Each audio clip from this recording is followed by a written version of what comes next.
A lot of young people are so connected to the world now through technology and social media. They know that things are happening in the world, and often they're feeling quite isolated or disempowered and feeling like they can't make a difference. So being able to go into schools and say, actually, you can make a difference. You can help people that are all around you. And there are so many different ways you can do that. And we do that through our programs, but also by connecting them to other partners and other opportunities so that they can keep making a difference. And it's not just a once-off.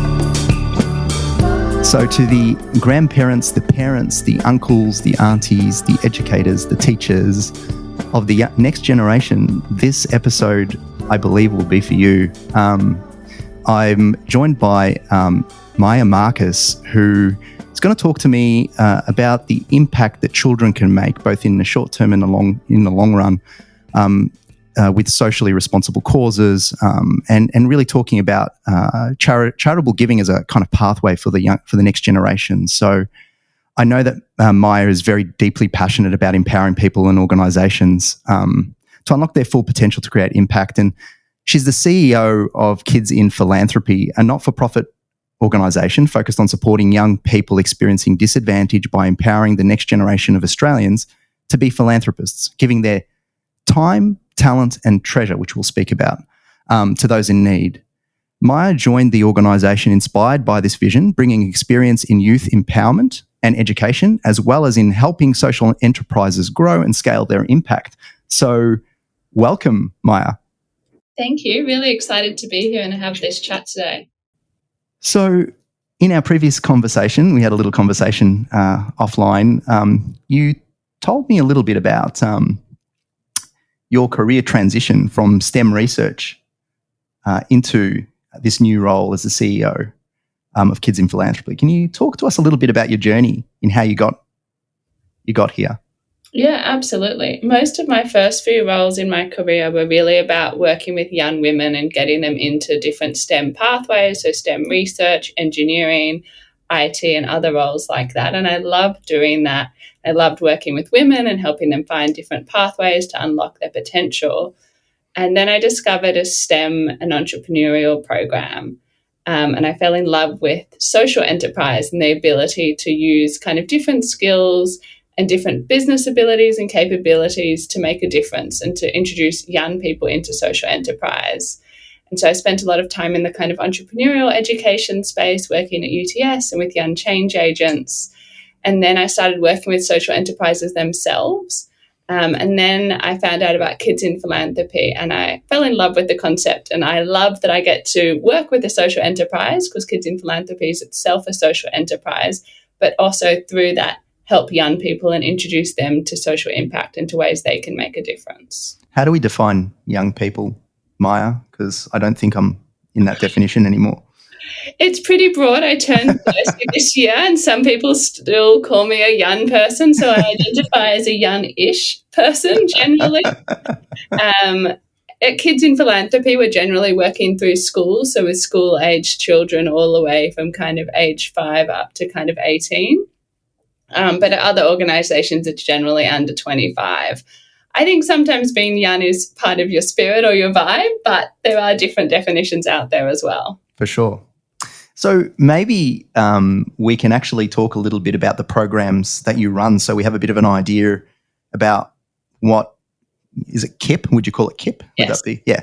You know, what they actually, what they do on the ground tangibly. Yeah, absolutely. And at KIP, you know, we talk about we're empowering the future generation or the next generation of change makers. And we're not empowering them to be change makers just in the future, but to be change makers right now. So in every single program we run, we provide active opportunities for young people to donate their time, talent, or treasure. So that might look like coming along to a program in their school or in their community or in their council and actually meeting different charity partners that work in their community. So we work with a whole range of different charity partners and then getting them to volunteer their time. So they might write a message of hope to someone who's having a bad day or experiencing disadvantage.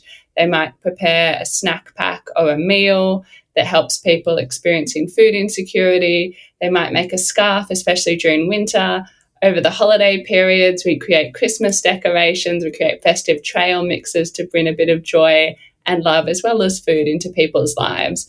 And all of that is directly benefits people in need. So it's not just teaching them about how to volunteer, but actually getting them to volunteer.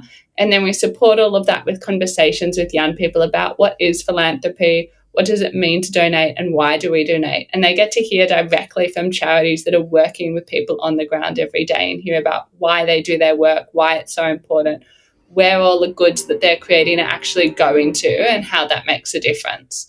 Is this through a partnership through schools? Because I imagine the way to, capture the greater audience would be through school. Absolutely. So we primarily work through schools. We have run in the past and we'll run again public events for different families as well. And we also run programs with corporates, so where staff can bring along their kids into the workplace and volunteer together and donate their time. So we run a whole bunch of different programs, but generally schools are the main focus area because we can find a way to connect volunteering to the school's local community and create more long-term relationships, but also connect it to the curriculum and to social justice and to other principles in the school so that young people see volunteering isn't a once-off activity. It's something they can embed into their way of living and their way of working. I imagine one of the greatest challenges with, I suppose, catering to children is that definition of sort of children or younger people. There's a whole bunch of developmental stages. And so your capacity to educate is based upon the level that you're educating to. So the actual syllabus itself might need to be amended all the time between certain age ranges. And that would be a major challenge, would it not, in what it is that you're actually rolling out? Absolutely. Like, especially working with such a range of young people like we do, the programs we're running for year 2 students are very different from the runs we're running with year 10 or year 11 or 12 students. But the core concepts are the same. It's more about how we frame them, how we introduce them, the things we relate them to, and the different activities. And as we get working with the older age groups, they're more able to donate across time, talent, and treasure. So, they can be running an event or building different fundraising opportunities in their school. Whereas with the younger kids, it's generally their time or their treasure, and often it's their family's treasure rather than their own. They might be donating food from home or bringing a donation from their family. Whereas as you get older, you might be talking to young people about donating pocket money or money they've been saving up. But definitely the language we use changes a lot. So, if we're talking to primary school kids, we might be saying, if you want to be kind and compassionate in your home to start with, are you going to help in the kitchen or in the garden? Whereas if we're talking to high school kids, we might say, would you rather support a grassroots charity or an international charity, and why would you do that? And having very different conversations, but still all on similar topics. And when it comes to time, talent, and treasure, when we're talking to a 5-year-old versus an 18-year-old, what might be the differences? You've already alluded to the fact that it's most likely to be time. What does time look like for a 5-year-old? And then from an 18-year-old perspective, we know what time looks like. But what does talent look like, as an example? Well, yeah, for younger kids, time is really showing up and doing that volunteering from almost, I would say, year 2 and above. We've got young people doing volunteering activities. It might be quite simple, like drawing pictures that accompany goods to those that are experiencing disadvantage. But they can also help us pack like our morning tea bags, where we're taking some long life milk, a bag of coffee, and a snack or a treat, and putting that in a paper bag. And then that goes to a charity to distribute to people. And, it's quite a simple activity, but it's actually quite important to gather that so the charity can just give that out to people in need rather than having to have different buckets out. It makes it easier for that charity. Whereas the older kids might be making protein balls. We can take them into kitchens. They can make meals. They can do a different set of things. But it's all valuable, and often what we're making actually depends on what the charity needs. So the charity is telling us, we're working with young people experiencing homelessness this month and they need food and scarves, or we're working with people that really just need a message of hope. And so it's about kind of managing what works well for the young people in the programs, but also best serves the needs of people experiencing disadvantage. So do you think that some of this is, in the 5-year-old scenario, is to actually just sort of open up their awareness to the fact that there is there are so many issues out there.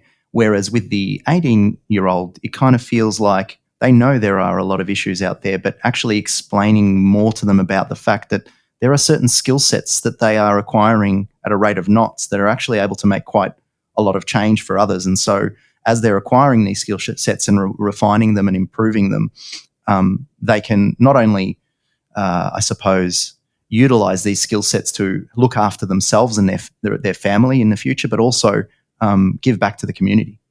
Absolutely. And it's about providing them with that vehicle and with the excitement and the insight that there are so many ways they can help. Like a lot of young people are so connected to the world now through technology and social media. They know that things are happening in the world, and often they're feeling quite isolated or disempowered and feeling like they can't make a difference. So being able to go into schools and say, actually, you can make a difference. You can help people that are all around you. And there are so many different ways you can do that. And we do that through our programs, but also by connecting them to other partners and other opportunities so that they can keep making a difference and it's not just a once-off.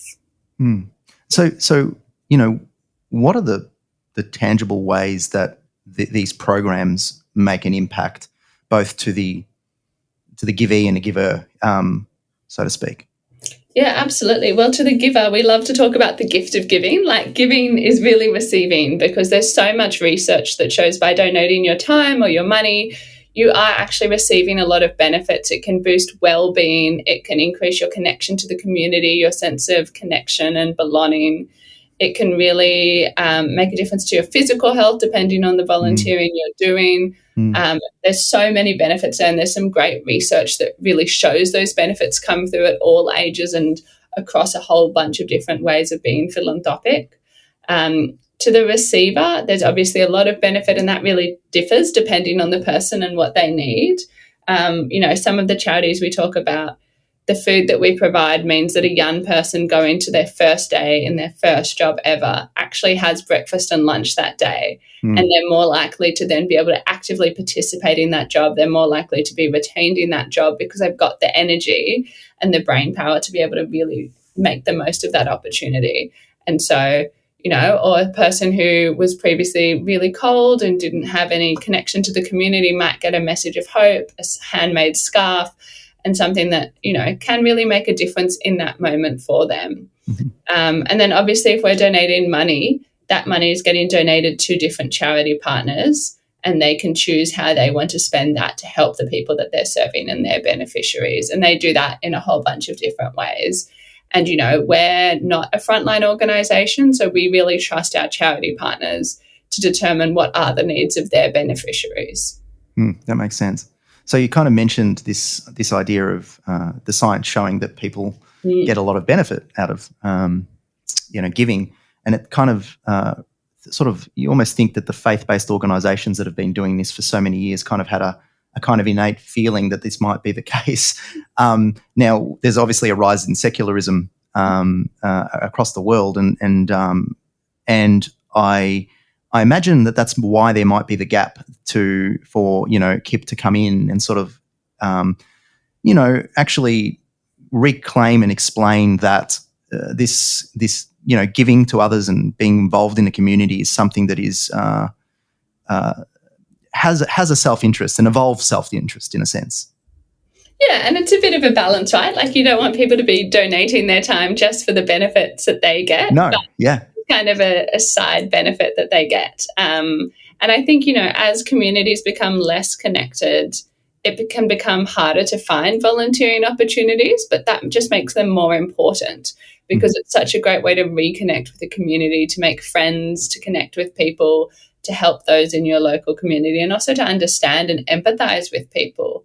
We run a lot of programs with Catholic and other religions schools. It can really align to their social justice priorities, to their faith-based priorities. But we also work with public schools and a whole range of different schools. One of our new programs, our kindness program, is really focused on working with schools in low socioeconomic areas. Yeah. So working with them to understand the importance of kindness and compassion, and to understand not just people in their community are experiencing difficulties, but maybe their peers are experiencing difficulties. Maybe they themselves are experiencing challenges that they might need support with. So in those models, we're experimenting with a keep-give model. So they might be making a meal and they keep one meal and then they donate the next meal they make in that session. I imagine that for some schools it might be just a universally accepted value around the charity that they might be providing to, but there might be actually some sort of specific or local demographic related issue that might resonate very strongly with that specific school. Are you looking to make those connections? Yeah, absolutely. Like I, across my roles, have worked with schools across the country, and there's some issues like homelessness that are really important to young people, to schools, to communities in every area. But then other communities have different challenges they might be focused on around kind of sustainability, environment, food insecurity, depending on where they're located or their socioeconomic status of that area. And so we try to be really flexible. We try to always involve a mix of national and local community partners, but also work with the school and to have different themes. So, we might run a homelessness themed program where all the partners that come along are in that homelessness space. Or we might focus on youth employment and partner with organisations that are really in that space. And also finding different ways to connect it to the curriculum and have different themes so that it's easier to fit it within a school timetable, but it also just connects to learning for students. And so they can see the value for their education, for their well-being, but also for their community. I was just thinking, it must be hard to raise capital from private families. Some of the families that I've worked with in business, and they're all focused on metrics, and they're often, really wanting to see tangible outcomes immediately with the money that they put forward to charity. Obviously, in my mind, being able to educate the next generation would have an exponential effect on the impact longer term. How do you quantify that, and how do you get people, giving away funds for something that might appear so long term? Yeah, it's a great question. And, we're a not-for-profit ourselves, so we have a theory of change, we have an impact measurement framework, but a lot of our impact is really hard to track. We're having impact on the young people we work with through educational outcomes and raising awareness, but we're also having impact on the beneficiaries of our charity partners. But we're not really in a position to go and survey someone just because they got a scarf. Oh, can you fill out this quick survey for us? It's just not a fair position to put them in and make it feel like an exchange. So fundraising for us is really hard. I think fundraising is hard for charities across the board at the moment. There's so much going on. There's a lot of economic uncertainty. For us, because we kind of are in that educational space and supporting young people, but we're not in the frontline space. We fall between the gaps of a lot of kind of typical funding. And, we don't want to be taking dollars away from the people doing the frontline work. So we're trying to tap into other sources of funding. I'm very optimistic that, there is a huge exchange of wealth happening across generations at the moment. Yes. And, as more young people get involved with philanthropy, I think there'll be more money just generally in the philanthropic ecosystem in Australia. And that's really exciting. And the sooner we can start tapping into that, and by we, just all social enterprises and not-for-profits, the better. Because, as the cost of living increases, more and more people are going to need support, which means more and more charities need the funding and the capability and the capacity to be able to support them.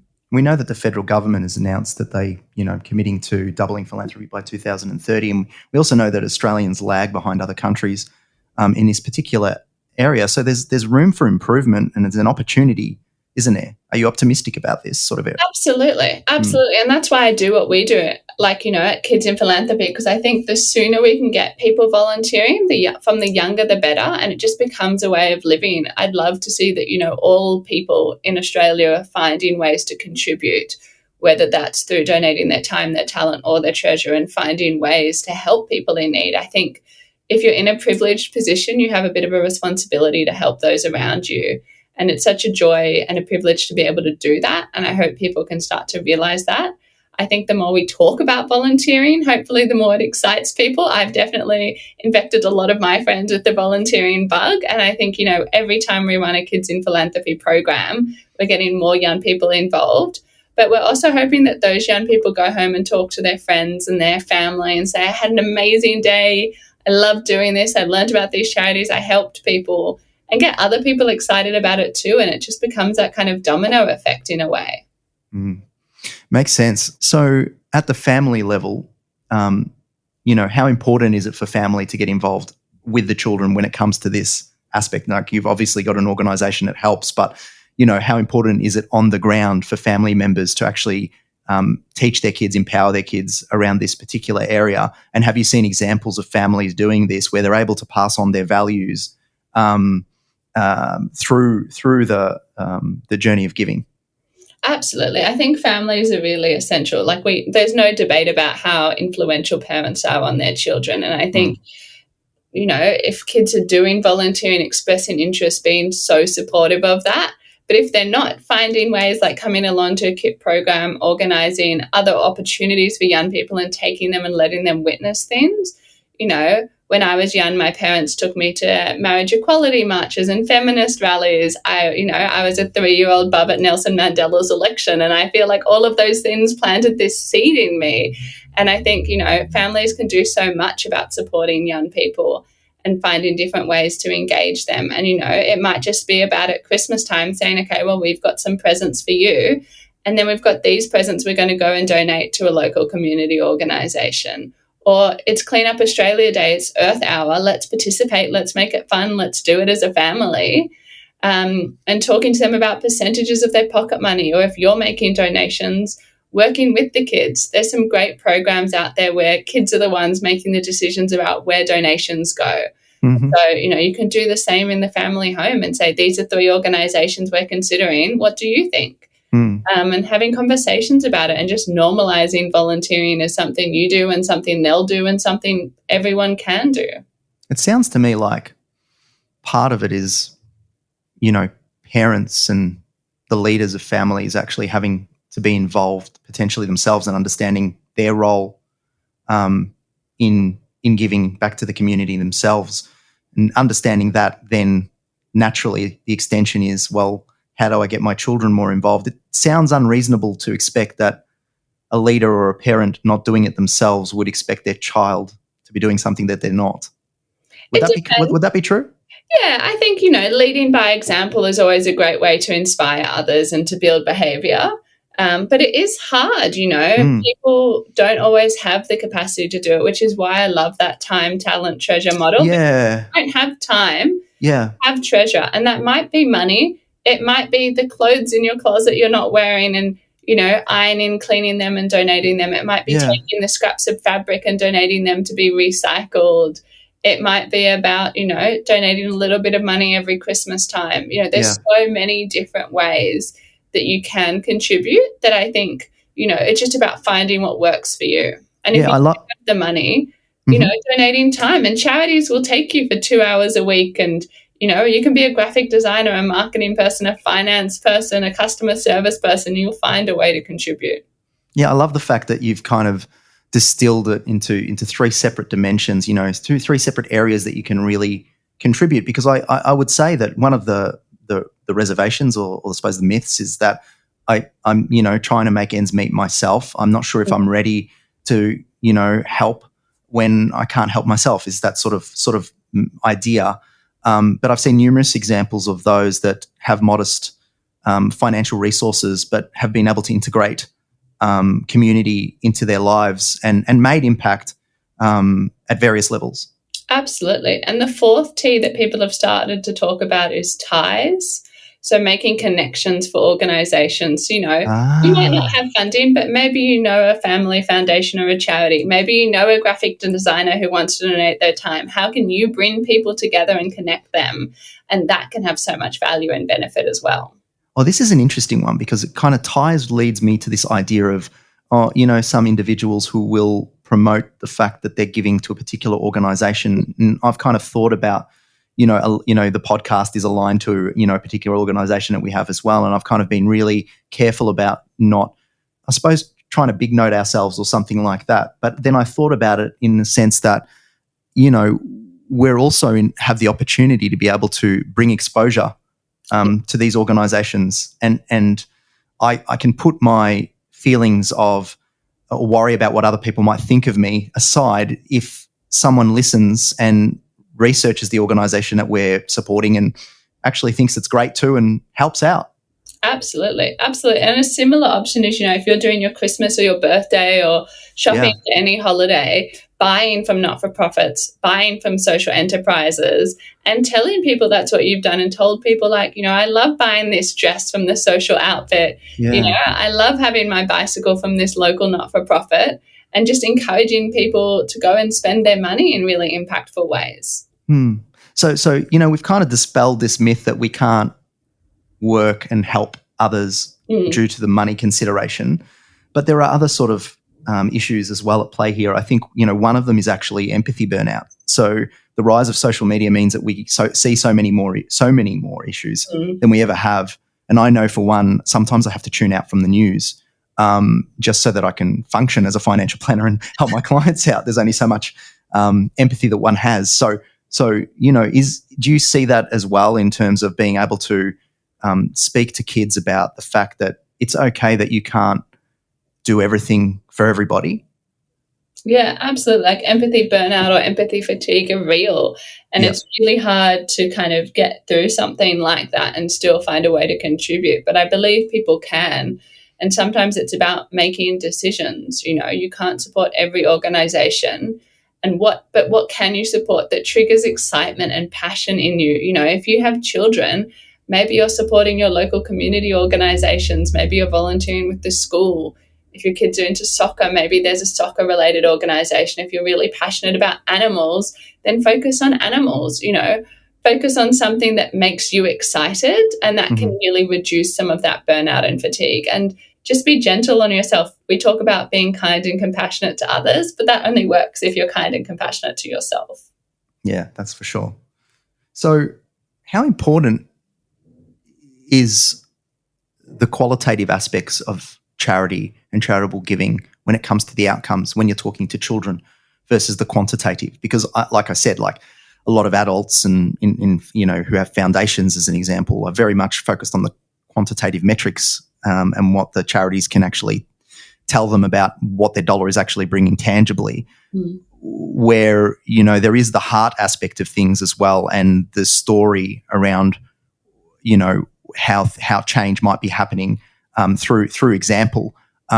Is that more of a focus for kids?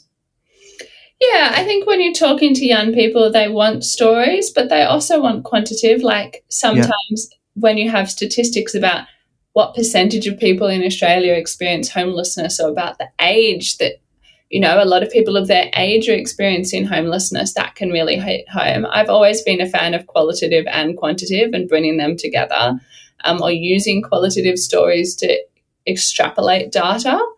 But, you know, every young person is different, so having that mix of different things, and that's why we also like to work with a range of charities, a range of volunteering activities. You know, at the end of every day, we ask people what their favourite session was, and no matter how many sessions we have, someone always liked one session the best, and every session has its fan favourites. And so, you know, it's about giving kids a variety of information, a variety of opportunities, and that's why we really like working with young people over an extended period of time. You know, going in once with a school is great. If we get to see them again the next term or the next year, and introduce them to a different way of giving, or a different charity, or a different cause, you know, eventually something's going to click, and something's going to be that catalyst for them. Yeah. Have you seen, like, how long has it been running, and have you seen individuals within the program that have actually not just benefited in the short run, but you've seen a change in their demeanor in terms of their career projection, what they might be doing? You know, are there any examples of social entrepreneurs that come out of these programs, you know? Yeah, well, like, my favourite example is actually one of our team members. So she participated in a Kids in Philanthropy program when she was much younger. And then she volunteered with Kids in Philanthropy. She stayed involved. She joined our youth committee. She helped run some of our events. We brought her on board as a facilitator, and now she's an officer in the team helping with our partnerships, helping most of our relationships with not-for-profits sit with her. And she is just so passionate about the work she does. And it's just incredible to see. And it all started with that moment and that first KIT program. And that's awesome. And we don't get to follow the journeys of many young people because there's a lot of, legislation around that and engaging with them. But we see examples time and time again like that. And it's really beautiful to see. And we get to hear some of those people that come back to our programs. That's amazing. I was thinking as well when, I touched base with you and suggested that it would be great if you could come onto the pod. When you heard the name of the pod, it's never about money, given the scarcity of it and the difficulty in getting the money. How much did you resonate with the title of the podcast? Yeah, it's a great question. I would probably, like in most situations, it's never just about money. The best support, like if we have a funder supporting us, or if, I've worked with a lot of different organizations, it's so good to get that money that supports you and allows you to amplify your impact. But it's also great to have a partner that wants to be involved. One of our family foundations, one of the members actually comes along to the programs and volunteers her time as well as the money they've contributed and gives us feedback from her perspective, from her degree, her experience. She supports us, she helps us, and people have so much to give. And when they are giving more than money, there's a greater connection there. There's a greater impact there. You're building that alignment and that relationship. And then that money's probably going to stick around for longer because you've got that relationship. But also we can respond to that feedback and that expertise and use it. And it's so great. Like, I love people to donate time, talent, or treasure. If you can donate all three, like, that's incredible because that's where, impact really thrives. In a business context, have you got examples of those businesses that are able to incorporate all three of the T's in the way they're engaging with charity? Yeah, there's definitely organisations out there that do it to a huge different extent. Like Atlassian, for example, has a great foundation, that Atlassian Foundation. They donate funds, they donate time through their staff time, they pay their staff to go out and do volunteering. They also donate their products for use. Not-for-profits can utilise their products without paying for it. And so that's really cool. And there's so many different ways they're contributing. And, different businesses, when you're smaller, it can be harder to contribute. But a lot more businesses and organisations are signing up to the 1% pledge. So they're going to donate 1% of time and talent and treasure and things like that, which is not a lot when you're small. But if you scale and grow your business, that's a huge contribution to the impact sector. Yeah, and I suppose the more people signing up, the bigger the change, right? So, I was just kind of thinking as well about this whole Australian lag compared to the US as an example in philanthropy. Are there any identifiable reasons? Is it to do with at a family level, or is it at a corporate level, or I'm obviously not an expert in the research. I have my hypotheses. I think it is just something that's not embedded into Australian culture, and that might be because of different levels of religion, different family behaviour, different just the DNA of Australia and where we came from. But I think it's something that we can address, and I love the work that Dr. Andrew Lee and his team are doing to really build up philanthropy. I think there's so much potential in Australia, and I just hope that, I think we're moving in the right direction, and I just hope that we can keep giving despite economic uncertainty and cost of living increases and, find those different ways to help so that we continue in this trajectory of increasing philanthropy. Mm-hmm. So on the ground at a family level, when we talk about the culture of building a culture of giving, what are the types of things that you think families should be observing or thinking about when it comes to building up that culture? Yeah, I always feel like kindness and compassion and empathy as values and behavioural traits are something that are really at the core of giving, because if you are a compassionate, empathetic person, and if you are kind to those around you, that can bring joy, and it just then hopefully a domino effect from there. And, you can start talking about, well, that wasn't very kind. How could we be kind? Or, what are the ways we can help people, and what are the ways we can help those that are experiencing different challenges, and just starting to talk about it and have those conversations. I've heard of one family where every night they come home and they say, what's one thing you did to change the world tonight? And we don't, or today, but we don't need to have that conversation at every family table, but you need to find what's right for your family. But the sooner you have those conversations and the more you normalize it, like, I don't think we need to make a huge big deal of volunteering. We should just say, like, oh, we're going to go volunteer this weekend, and maybe we'll volunteer again the next weekend, and start to build habits and behaviours about it. Do you think it's pre-planned a lot of the time with the families that do it, or do you think it's kind of just organically in their DNA? I think it's a bit of a mix. I think some people, it is in their DNA. Like, for me, it's always been part of my DNA. It's who I am. And, you know, I think that I'm lucky in that way. Whereas for people where it's not habitual, it's going to be a bit more work to start bringing that into your family. And it can be overwhelming at first to figure out the ways you do that. Because if it's something new to you, it can be quite hard. And, you know, I think it's similar for whether you're a family or a teacher or an educator in any way, talking to young people about philanthropy and giving back, if you don't feel confident about what those concepts mean, can be quite difficult.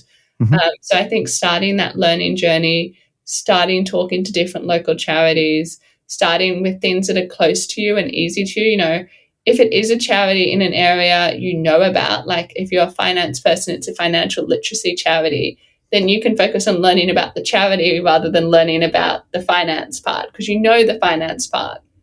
Or if it's something in this local school, you already know the school. So you don't have to learn about how the school operates. You just have to learn about how you can help. So finding ways that, you know, are as easy as possible to help, and removing those barriers where you can. But there's so many ways out there. And just, you know, it might take a few hours of Googling, but it might also just be about talking to people, because I promise that everyone knows someone who volunteers, even if you don't know they volunteer. Yes, well, starting to have those conversations and, you know, talking to people, you'll get inspired pretty quickly. Yeah, and on that sort of financial literacy front, I was kind of thinking that it seems to me that, especially in my day, financial literacy wasn't something that was particularly incorporated into the syllabus in the education that I went through. And, you know, you think about people getting out of school with largely financially illiterate, and I would say that would almost be, you would include me in that when I got out of school, not really understanding all the aspects of it. You know, I think it's getting better with schools and their uptake of these types of educational programs, you know, and there's sort of organisations like Banker that help kids understand money. But, you know, what is your sense of schools and their participation and educating the young children, the children around giving? Do you feel like it's getting better, or there's still a huge gap there? I think there's a huge gap, and a very understandable gap. You know, I see kids in philanthropy as a bit of a bridge or you know, connector in many ways, because for schools to actually talk to kids about giving, they need to be taught. The teachers need to be taught about giving, which isn't happening in teacher training. And then to be able to actually provide tangible, practical opportunities, they need to know local charity partners. They need to bring them in. Those charity partners need to abide by a series of very necessary working with children safety processes and policies. Often they don't have the capacity to do. So schools are going to face barrier after barrier after barrier. And so until it's in the curriculum, which is probably a fair way off, it's just not going to happen in schools without other organisations coming in and working with those teachers. And I imagine teachers already are having a bit of a hard time ensuring that the maths and the English are up to speed. So, you know, we know that as an example, the arts are kind of seemingly diminishing in terms of its importance, although that we all know how important the arts are. So, yeah, I can see those challenges. And, you know, I think it's also about, for us, we run programs in schools, but we also provide resources to teachers. So maybe after KIP program, you know, they've got a lesson plan or an activity or a tool that they can run so they can keep doing things on their own. But, you know, they've had that opportunity our programs are great fun for teachers as well. They love the volunteering, they love seeing their kids doing it, and hopefully teachers can then continue doing that work in schools themselves. Yeah, because there's a direct impact for the meaning for the teachers in terms of what they're doing. It's pretty amazing. Yeah, I wonder what's keeping you up at night and what's still to do. There's probably a lot. I know we talked just before we got on that you had a fair bit on. So yeah, maybe you can give us a little bit of an idea about what your plans are. Yeah, there's a lot that keeps me up at night. I think there's so much happening in the world, and I honestly, truly, to my very core, believe that engaging young people in philanthropy will make a huge difference, because they can help now. But imagine if we had a generation of adults where every single one was donating time, talent, or treasure. Like, the world would be a different place. It talks to Kip's vision around having a more empathetic, connected, compassionate world where people are actively looking for ways to help people. And so for me, it's about how do we scale what we're doing at KIP, because we know it works. We know schools want our programs. We know young people enjoy the programs. We just need to be building out for us fundraising so that we can be running more programs. We sometimes run schools programs where the schools pay, but that's not going to reach every public school in Australia, right? Mm-hmm. And so, we're looking at different ways through corporate programs, through partnerships with foundations, so that we can be reaching more young people and making more of a difference and contributing to that goal of doubling philanthropy. Mm-hmm. And we on our website are trying to build up resources for our community. Firstly, how can families get in touch with KIP, and what sort of resources are available to get families moving on their journey in charitable giving? Yeah, absolutely. Well, KIP has our website, kip.org.au, and people can always get in touch. We're happy to have a chat. We're happy to talk to you about opportunities. We run programs primarily through schools because we find that's the most sustainable. We get to work with every young person, not just the young people where their family or themselves are looking for volunteering, but with every young person. So hopefully we can catalyze excitement in all of them and excite all of them to be volunteering, to be donating their time, talent, and treasure. But we do run public programs. We also run programs working with parent and community groups attached to schools, so starting to work in that school environment. And we also have resources available. And one of our upcoming initiatives is looking at how can we get every school in Australia to have at least one annual fundraising event that schools and teachers run themselves, and that where they're donating to local community organisations, where they're bringing in kids and teachers. It's not just one classroom, but where the whole school can be involved in giving back. So speaking to the idea of ties, if we've got someone who's listening now and thinking, well, it'd be great if my kid's school actually incorporated some of these programs, would making the connection between yourselves and, would it be the principal, or who, what would it, yeah? Yeah, often it's a principal. It might be a really passionate teacher already leading kind of social justice or pastoral care initiatives. Just generally, we love talking to teachers, because even if, we can't get a school program going right now, we might be able to do so in the future. We might get their insight into our programs. And we've got an incredible program manager who's been a teacher herself for decades. So she loves to get on the phone talking to different teachers and schools. So always feel free to get in touch. So an outreach for the It's Never About Money community. If anyone is super interested about this, you've got the ability to make a monumental change by putting kids in philanthropy in touch with schools, which effectively makes the next, game-changing children for the future. And I think that's just an amazing, way to end. But before we do, the usual question that I do have is, Maya, what is your spirit animal and why? Oh, my spirit animal is potentially embarrassingly a meerkat. Yes. Because no matter what is happening in any organisation I involve, if someone says my name or brings up an exciting program, I kind of stick my head up and I get involved. I might look like I'm in a million places at once because I'm ducking in and out of everything. I love that. That's great. Yeah. No, it's great. I think of myself as a meerkat sometimes when I've had too many coffees. Yes. The scary part is I don't drink caffeine and I'm still a bit like to use that. Some people just know they don't need it, right? Some people just know. Yeah, exactly. Well, it's been fantastic. I feel like, this intersection between family and community giving is really what this episode was all about. And I really appreciate you lending your time. And hopefully this does make an impact and we do have more empowerment of the next generation just from people listening in. Yeah, even if one person from listening to this goes and donates something, whether it's time, talent, treasure, clothes, cans of food, that would be incredible. It's worth it. Yeah. Thanks so much. Thank you. Great to chat. If you have resonated in any way with the sentiments of this podcast, we would be delighted to direct you to our website, www.itsneveraboutmoney.com.au, for more free resources and education aimed at improving your capacity to make sound financial decisions for the benefit of your family. We wish you every success, however you define it.